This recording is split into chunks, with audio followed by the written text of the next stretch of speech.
Bonjour à toutes et à tous, nous sommes le mercredi 9 janvier 2012 et les actions américaines ont légèrement chuté avant le début de la saison.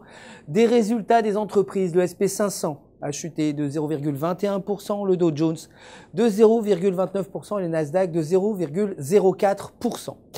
Le Dow Jones reste haussier, se trouve proche de sa résistance à 13 370 points et si l'indice dépasse ce niveau, il pourrait atteindre son record de l'année à 13 500 points.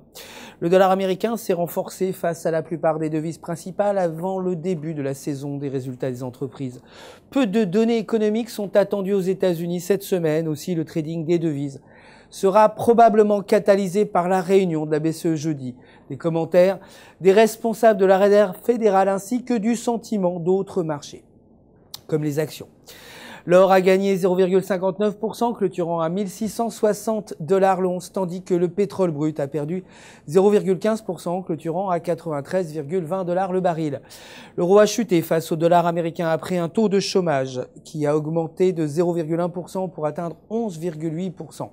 La paire euro-US dollar se situe proche du retracement de Fibonacci et devrait reculer à 1,3000.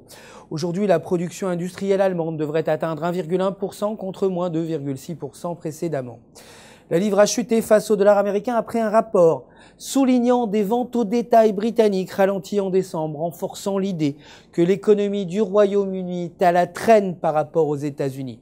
La paire livre US dollar fait face à une résistance importante à 1,6150. Si elle croise ce niveau de résistance, elle pourrait atteindre 1,6300.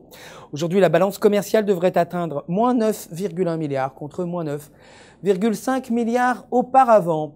Pour terminer, le dollar canadien a chuté face au dollar américain pour la première fois en 3 jours alors que l'appétit pour le risque diminue globalement. La perspective de la paire dollar canadien, dollar américain est baissière tant que la paire s'échange au-dessus de 0,9830.